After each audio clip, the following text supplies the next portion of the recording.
அண்ணன் பேசும்போது சொன்னாங்க 1.2 kg தான் எல்லாருக்கும் மூளை இருக்கும், இவங்களுக்கு என்ன 20 கிலோ இருக்குன்னு. நமக்கு 1 கிலோ தான். ஆனால் இந்த மூளையை வச்சு நான் ஏன் உங்கள் முன்னாடி வந்து நின்னா அது கலைஞர் தான். கலைஞர் இல்லைன்னா இந்த மூளை கிடையாது. நிறைய பேருக்கு தெரியாது, அவர் இல்லைன்னா நம்ம மேடையிலே கிடையாது, முன்னாடி உட்காந்துருக்க முடியாதுன்னு நிறைய பேர் தெரியாமல் அவன் நான் தான் வந்தேன் என்னால் தான் வந்தேன்னு அவன் பேசி தர்றான். சத்தியமாக அது கிடையாது. அவர் இல்லைன்னா நாம் இல்லை, பெரியாரும் கலைஞரும் இல்லைன்னா சத்தியமாக கிடையாது. அதனால் நமக்கு மூளை 1.2 கீழே தான். தம்பி செந்தில்வேல் சொன்ன மாதிரி இன்றைய நாள் இது ஒரு வெற்றி நாள். இது ஒரு 40க்கு 40. இது அண்ணன் கலைஞருடைய 101வது பிறந்த நாள் மட்டுமல்ல, தமிழகத்தின் வெற்றி நாள், வெற்றி விழா எடுக்கும் நாள், 40க்கு 40 கொண்டாடும் நாள். அது வந்து மாறுதட்டணும். அன்னைக்கு நான் எப்பயும் இந்த கணினி பார்க்குறதில்ல, இருந்தாலும் ஒரு நல்ல விஷயம் ஒன்று வந்துச்சு. 40க்கு 40 வழங்கிய தமிழ்நாட்டு மக்கள் முட்டாள்கள் இல்லை அப்படின்னு ஒருத்தர் போட்டிருக்கார். முதலில் 5 ஆண்டுகளே தேவையில்லை. திமுக கூட்டணியின் 40-40 வென்றதின் மூலம் முதல் நாளிலேயே பாஜகவின் முதுகெலும்பை உடைத்திருக்கிறது. அதான் என் தம்பி சொன்னார். முதுகெலும்புனா ஒரு அசுர, ஒரு ஹிட்லர் தனத்துக்கு ஒரு கடிவாளம் தமிழ்நாட்டில் தான் போட்டிருக்கு. இந்த 40 இடங்களை பாஜக கூட்டணிக்கு கிடைக்காமல் செய்ததின் மூலம் இனி சாதாரண மெஜாரிட்டிக்கே தீவிர இந்துத்துவ எதிர்ப்பாளர்களான சந்திரபாபு நாயுடு, நிதிஷ்குமார் ஆதரவை கையேந்தி நிற்கும் நிலை மோடிக்கு வந்துவிட்டது. இனி ஒவ்வொரு சட்டமன்ற மசோதாவையும் தான் தோன்றித்தனமாக கொண்டு வந்து நிறைவேற்றிட முடியாது. அது அரசியலமைப்பு சட்டத்திற்கு எதிராக இருந்தால் கூட்டாளிகளை எதிர்ப்பார்கள் எனும் அச்சத்தை உருவாக்கிய நாள். நம்ம 40 கொண்டு வந்தது, 40 ஜெயிச்சது இன்னைக்கு இந்தியாவுக்கே ஒரு பெரிய ஒரு கலங்கரை விளக்கமாக இன்னைக்கு பேசப்படுதுங்கிறதுக்கு இதெல்லாம் நான் சொல்கிறேன். இனி விவசாயிகளின் போராட்டம் நடந்தால் அதை அயல்நாட்டு சதி என்றோ, நம் நாட்டு விவசாயிகளை அந்நிய கைகூலிகள் என்றோ எகத்தாளம் பேசிட முடியாது. 2 நாளைக்கு முன்னாடி ஒரு நல்ல விஷயம் நடந்தது. பலார்னு ஒரு எம்பிக்கு அறை விழுந்தது, கேள்விப்பட்டிருப்பீங்க. அது வந்து சாதாரண அறை இல்லை, இந்த மத்தியில் ஆட்சி அமைக்க போகிற அந்த ஆட்சியாளருக்கு விழுந்த அறை தான். இனிமே ஏதாவது ஒன்று விழுந்துச்சுன்னா இப்படி தாண்டா அறை ஒன்று, ஒரு பெண்ணு இன்னொரு பெண்ணு அரைஞ்ச நாள். விவசாயிகளை பேசுனதுக்காக தான் வந்தது. சாதிவாரி கணக்கெடுப்பு நடத்த மாட்டோம் என இனிமேல் முழங்க முடியாது. ஏன்னா நிதிஷ்குமார் அது வாக்குறுதியில் கொடுத்துருக்காரு. இஸ்லாமியர்களுக்கென தனியாக இடஒதுக்கீடு தர முடியாது என திமிராக பேச முடியாது. ஏன்னா சந்திரபாபு நாயுடு அதை வந்து அவருடைய இதில் கொடுத்துருக்கார். மாநில அரசுக்கான நிதி பங்கீடுகளை முறைப்படி செய்ய வைக்க எதிர்க்கட்சிகளுக்கு வழி கிடைத்துள்ளது. அசைக்க முடியாத கற்கோட்டை என நீங்கள் முழங்கிய உத்தரப்பிரதேசத்தையே பிரித்து அப்படி கிழிச்சு போட்ட அந்த 40க்கு 40 நமக்கு கிடைச்ச மாதிரியே உத்தரப்பிரதேசமும் கிழித்து போட்டு விட்டது. அரை சங்கித்தனம் ஏதுமின்றி பாஜகவை உறுதியாக எதிர்த்து நின்றால் 100 விழுக்காடு மக்கள் ஆதரவு கிடைக்கும் என்பதை ஒரு தென்கோடி மாநிலத்தில் இருந்து எங்கள் தலைவர் மீண்டும் நிரூபித்துள்ளார். இந்தியா முழுவதும் உள்ள மாநில கட்சிகளுக்கு மதச்சார்பற்ற ஜனநாயகத்தின் மீது புது நம்பிக்கையை உண்டாக்கிய நாள் இந்த தமிழகம். அதை பாராட்டி எடுக்கிற வெற்றி விழாவாக தான் நான் பார்க்குறேன். ஏன்னா தம்பி பிரபாகர் தலைவராக இருந்து எடுக்கிற விழா. கல்கி ராஜேந்திரன் எங்களுடைய முன்னாள், அதாவது சில முன்னேறு பின்னேறுவோம்ல, எங்களுக்கு முன்னேறாக இருந்தவங்க. அவர் எங்கள் ராம் சார்லாம் ரொம்ப நண்பர்கள். அவர் கலைஞர் ஊருக்கு கலைஞரை பார்த்துட்டு வெளியே வராரு. வெளியே வந்து சொல்கிறார் பத்திரிகையாளர்கிட்ட, இந்த மாதிரி நான் போனேன், ரொம்ப ஆச்சரியப்பட்டேன். மேடையில் அண்ணா படம் இருக்குது, பெரியார் படம் இருக்குது, அப்புறம் பேனா வச்சுருக்காரு, ஒரு டம்ளர் தண்ணி வைக்கிறார், எந்த கோப்புமே இல்லை. நான் ஆச்சரியமாக இருந்தது. நான் அவர்கிட்டே கேட்டேன், எந்த கோப்புமே இல்லை, என்ன எதுவுமே பார்க்க மாட்டீங்களா, இல்லை வேறு இடத்துல கோப்புகள் வச்சுருப்பீங்களான்னு கேட்டேன். அப்போ அவர் சொன்னார், இல்லை நான் கோப்புகளை நாங்கள் வந்து தேக்கி வைக்கப்படுறவர்கள் இல்லை, கோப்புகளை துரத்தி கொண்டு ஓடுபவர்கள் அப்படின்னு சொன்னார். அதான் எங்கள் மாசு. நான் ஒரு நாள் அவரை சந்திக்கும் போது சொன்னேன், என்னண்ணே மேடை எப்படி இருக்க, மேஜையில் ஒன்றுமே இல்லையே என்ன, ஏன்னா என் டேபிளில் எந்த கோப்பும் மிச்சம் இருக்காதுண்ணே, எதையும் நான் நிற்க வைக்க மாட்டேன், வந்த உடனே கையெழுத்து கொடுத்துறேன். ஒரு கலைஞர் சொன்ன அதே வழியில் ஒரு மாதம் நான் ஆச்சரியப்படுவேன். அவருடைய எனக்கு முன்னாடி பேசின செந்தில்வேல் சொன்னார், காலையில் அதிகாலை 4 மணி, இரவும் 12 மணி. காலையில் நான் எப்போ பார்க்கும்போதும் அவர் வந்து வாக்கிங் ட்ரெஸ்ஸில் இருப்பார். எப்போ பார்ப்பார், எத்தனையோ உதவிகளை நம்ம ஃபோனில் சொல்லும்போது அடுத்த நிமிஷம் எங்கள் ஊர், எனக்கு பரமக்குடி பக்கத்தில் செம்மன்குடி, ஒரு சின்ன கிராமம்.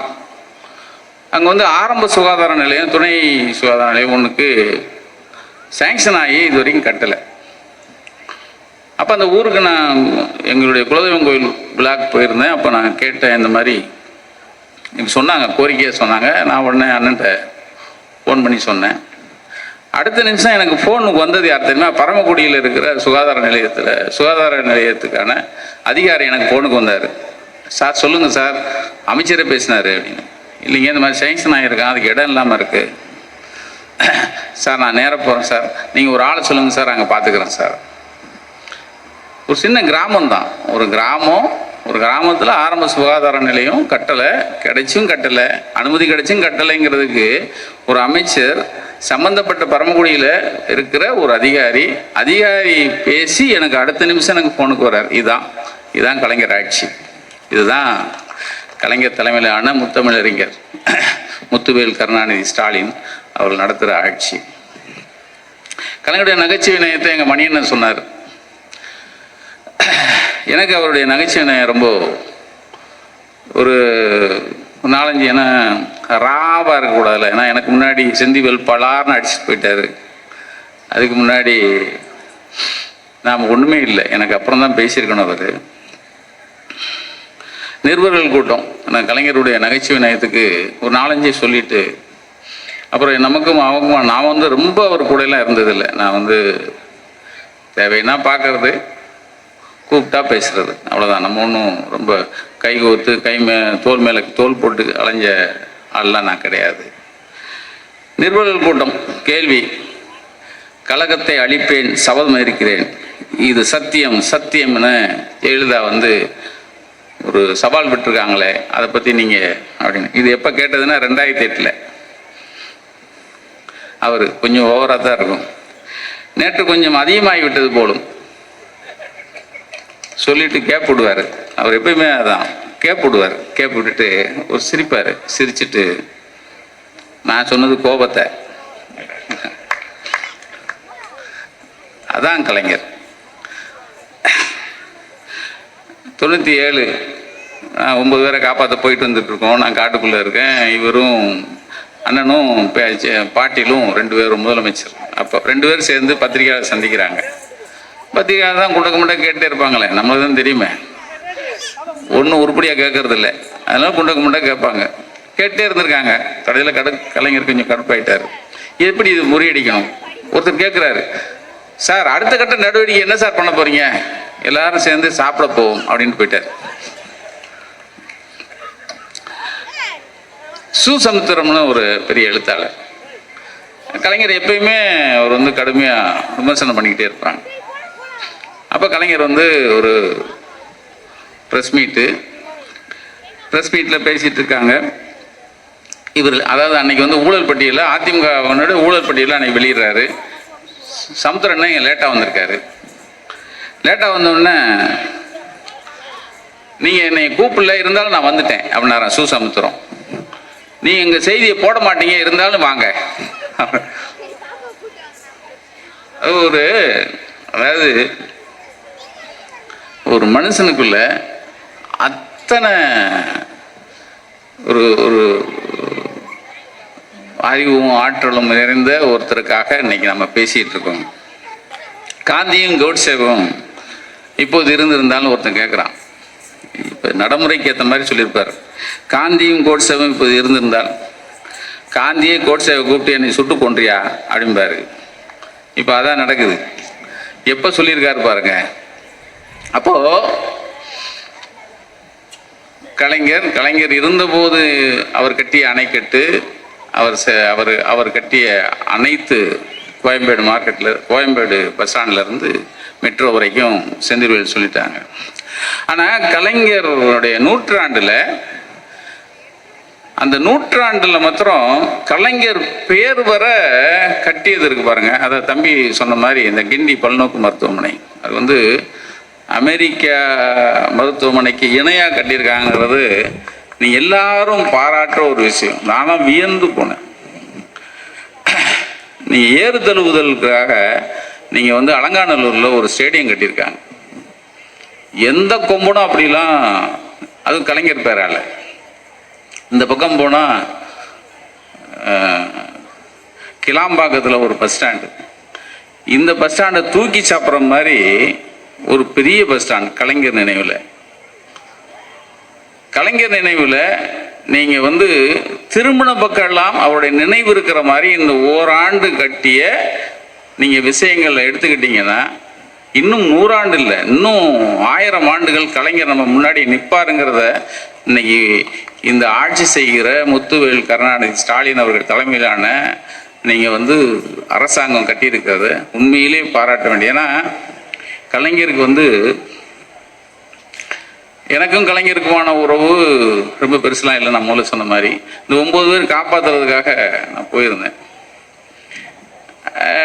அப்போ ஏன்னா சோசாரை பற்றி அண்ணன் ரமேசன் சொன்னாங்க, எங்கள் மைப்பாவும் சொன்னார், செந்திவலன்னு சொன்னாங்க. ஏன்னா சோசாரை பற்றி சொல்லும்போது எனக்கு ஞாபகம் கொஞ்சம் சொல்லணும்ல. ஏன்னா அவர் விமர்சனம் பண்ணதில் ரொம்ப கடுமையாக விமர்சனம் பண்ணுவார்.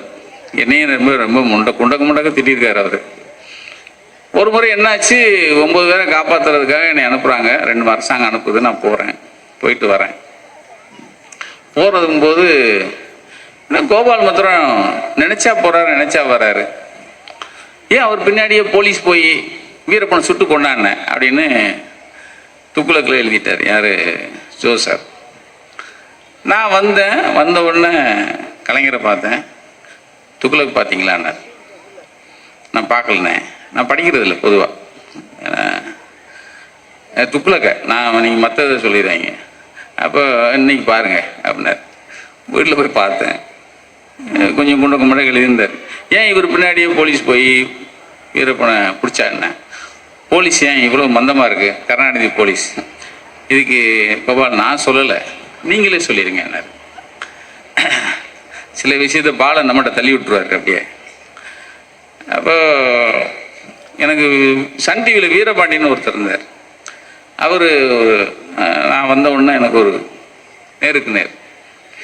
அப்போ சொன்னாங்க, இந்த மாதிரி ஒரு பெரிய பத்திரிக்கையாளர், இந்தியாவை போற்றக்கூடியவர், அவர் இல்லை நான் ஜோசாரை தானே சொல்கிறீங்க, சொல்லுங்கண்ணே. இல்லை இந்த மாதிரி சொல்லியிருக்காரு, உங்கள் பின்னாடியே போய், ஆனால் கோபால் மாத்திரம் பஸ்ஸில் போயிட்டு வர மாதிரி போயிட்டு வர்றாரு, நீங்களே போய் பின்னாடியே போய் பிடிக்க வேண்டியதானே சொன்னார். நான் சொன்னேன், சிஎம் கலைஞரும் சொன்னாங்க, அது பார்த்தீங்களான்னாங்க. நான் படித்தேன். அப்போ என்னை பதில் வர சொன்னாங்க. பதில் சொல்லி நீங்களே சொல்லிடுங்கன்னு சொன்னாங்க. நான் இப்போ சொல்கிறேன், நான் கலைஞர்கிட்ட சொல்லிடுறேன், நான் தூது போகிறத நிறுத்திடுறேன், சோசாரை போக சொல்லுங்கன்னு நான் சொல்லிட்டேன். அதனால் அடுத்த முறை காட்டுக்கு போனோன்னா சோசாரை தான் கலைஞர் சொல்லுவார்னு நினைக்கிறேன். அவர் போய் கூப்பிட்டு வந்தோம். ஏன்னா பஸ்ஸில் தானே போகிறோம், கூப்பிட்டு வந்துட்டோன்னு சொன்னோன்னு கேட்டேன். நல்லா சொன்னீங்கன்னாரு கலைஞர். நைட்டு 10:30 மணிக்கு எனக்கு போகணும். யார்? ரஜினி சார். கோபால் சொல்லுங்கண்ணே. ஜோசார் ஃபோன் பண்ணார். என்னென்ன? கோபால் என்னை கொல்றதுக்கு திட்டம் போட்டார். என்னென்ன? நான் ஒரு ஃப்ளோவில் சொன்னேன், அதையும் அது பெருசாக எடுத்து அவர் என்ன சொன்னார். நான் சொன்னேன், ஏன்னா உயிருக்கு போராடிட்டு இருக்கான், அவன்கிட்ட போய் பஸ்ஸில் போகிறாரு, சைக்கிளில் போகிறாருன்னா இதெல்லாம் கொஞ்சம் ஓவரில், அதனால் சரி இனிமேல் நான் அப்படி பேச மாட்டேன்னு சொல்லியிருக்கேன் அப்படின்னார். அதாவது ஒரு பத்திரிகையாளர், கலைஞர் ஒரு பத்திரிகையாளர், அவர் பதில் சொல்லியிருக்கலாம். அரசாங்கம் 2 அரசாங்கமும் தூதுவனா எடுத்து நம்மளை அனுப்புகிறாங்க, இதுக்கு பங்கமும் வந்துடக்கூடாது, அவர் பேசுனதுனால எந்த குறையும் வந்துடக்கூடாது. இதனை இதனால் இவன் முடிக்கும் என்றாய்ந்து அதனை அவன் கண் விடல் அப்படிங்கிறதுல கலைஞர் தான். அடுத்து இப்போ ஒருத்தர் கொஞ்ச நாளைக்கு முன்னாடி நான் தான் கடவுள்னாரு, கேள்விப்பட்டிருப்பேன். நான் தான் கடவுள், நான் தான் கடவுள், நான் தான் கடவுள். எங்கள் அம்மா செத்த பிறகு இப்போதான் எனக்கு ஞானோதயம் வந்துச்சு சொன்னார், கேள்விப்பட்டிருப்பீங்க. அவர் சொன்னதை நான் அப்படி சொல்கிறேன். என் தாய் உயிருடன் இருக்கும் வரை நான் பயாலஜிக்கலாக பிறந்தவன் என்றே நினைத்து வந்திருக்கிறேன். அவர் மறைவுக்கு பின் நான் எனது அனுபவங்களை திரும்பி பார்க்கையில் நான் கடவுளால் அனுப்பப்பட்டவன் என்று நம்புகிறேன். இந்த பலம் எனது உடலிலிருந்து வருவதல்ல, இது எனக்கு கடவுளால் அருளப்பட்டது. யார் சொல்றாரு? மோடி. அதனால்தான் கடவுள் எனக்கு திறமை, பலம், தூய நெஞ்சம் இவை அனைத்தையும் செய்வதற்கென உத்வேகம் இவற்றை கடவுள் கொடுத்திருக்கிறார். நான் கடவுள் அனுப்பி வைத்த தூதனன்றி வேறு எதுவும் இல்லை அப்படின்னு யாரு? மோடி இப்போ இன்னைக்கு பிரதமரானவர் சொல்லியிருக்கார். கலைஞர் பல ஆண்டுகளுக்கு முன்னாடியே அவர் ஒரு பதில் சொல்லியிருப்பார். யாருக்கு? மோடி. அப்பயே இப்போ இப்படிலாம் சொல்லுவார் நினச்சி மோடிக்கு அப்பயே ஒரு பதில் சொல்லியிருப்பார். ஒரு ஆஸ்பத்திரி திறக்க போயிருந்திருக்காங்க. யார்? கலைஞர் திறந்த உடனே, அண்ணே உங்கள் கைராசினே திறந்து வாங்க, அதனால தானே உங்களை கூப்பிட்டானார. யோ, ஆஸ்பத்திரிக்கு போய் கைராசின்னு சொன்னால் ஏயா? ஒரு கடையை திறந்து வச்சா கைராசி இருந்தால் நிறைய பேர் வியாபாரம் பண்ணுவான். ஆஸ்பத்திரிக்கு கைராசின்னு சொன்னால் அப்போ நோயாளி நிறைய வரணும்னா அப்போ நான் ஆளுகிற தமிழகத்தில் இருக்கிற மக்கள் பூரா நோயாளியான நீ சொல்றியா? கைராசின்னு சொல்லாத, இங்கே வர்றவங்க நல்லபடியாக குணமாகி போகணும், அதுக்காக என்னை கூப்பிட்டாங்கன்னு சொல்லு, அதை வேணா ஒத்துக்கிறேன் அப்படின்னு சொன்னாராம். அதுக்கடுத்து ஒருத்தர், நீங்கள் தெய்வம் போல வந்திருக்கீங்க. நான் தெய்வம் என்றால் இப்போது கூட 5-6 நாள் தேர்தல் பிரச்சாரத்தில் ஈடுபட்டு விட்டு உடம்பு வலியுடன் நின்று கொண்டிருக்கிறேன். தெய்வத்திற்கு உடம்பு வலி வருமா? தெய்வத்திற்கு தலைவலி, கால் வலி, கண் வலி இதெல்லாம் வருமா? தெய்வத்திற்கு ஹார்ட் ட்ரபிள் வருமா? தெய்வத்திற்கு கிட்னி ட்ரபிள் வருமா? இது பூரா கேட்குறாரு. எனவே என்னை தெய்வம் என்று சொல்லி தெய்வத்தை இழிவுபடுத்தாதீர்கள். அதே போல் என்னையும் கேலி செய்யாதீர்கள். தெய்வம் பேசாது, நான் பேசுகிறேன். எனவே நம்முடைய நண்பர்கள், கழக உடன்பிறப்புகள் இதய தெய்வம், தெய்வம் என்றெல்லாம் என்னை அழைப்பதை விட்டுவிட வேண்டும். அவர் சொல்றார், உங்கள் அன்பை, பாசத்தை வேறு விதமாக பொழிந்தால் போதுமானது, என்னை தெய்வமாக்கி விடாதீர்கள். ஏனென்றால் நாம் தெய்வத்தை ஏற்றுக்கொள்கிறோமோ இல்லையோ, தெய்வம் நம்மை ஏற்றுக்கொள்கிற அளவுக்கு நாம் நடந்து கொள்ள வேண்டும். அதுதான் உண்மைக்கு, மனசாட்சிக்கு ஏற்ற முறையிலே நம்முடைய வாழ்வை அமைத்து கொள்ள வேண்டும். அப்படிப்பட்ட வாழ்வை அமைத்து கொண்டிருக்கிற ஒரு குடும்பத்தினுடைய அன்புக்குரிய உடன்பிறப்பு சோன்சோ டாக்டர், அதை அப்புறம் சொல்லி பாராட்டுறோம். ஏன்னா ஒரு தீர்க்கதரிசிக்கு இன்னைக்கு விழா எடுக்கிறோம். 30 வருஷத்துக்கு முன்னாடி சொன்ன பதில் 30 வருஷத்துக்கு பிறகு இன்னைக்கு ஒருத்தர் நான் கடவுளுங்கிறாரு, அவருக்கு அந்த பதில் ஒத்து போகுது. நான் எனக்கு தெரிய ஒரு இத்தனை திறமையுள்ள ஒரு முதலமைச்சரை தமிழகம் கண்டதில்லை. இத்தனை திறமை வாய்ந்த ஒரு ஒரு ஒரு தலைவனை இந்த கழகம் கண்டதில்லை. இத்தனை திறமை வாய்ந்த ஒரு குடும்பஸ்தரை அந்த குடும்பம் கண்டதில்லை. நான் இன்னைக்கும் சொல்கிறேன், அவரால் தான் அவரால் தான் நாங்கள் நிற்கிறோம் அப்படிங்கிறத இந்த மேடையில் உறுதியாகவும் அறுதியாகவும் சொல்லி இந்த வாய்ப்பை எனக்கு அளித்த அன்பன் பிரபாகர் அவர்களுக்கும் மாசு அவர்களுக்கும் நன்றி கூறி விடைபெறுகிறேன். நன்றி, வணக்கம்.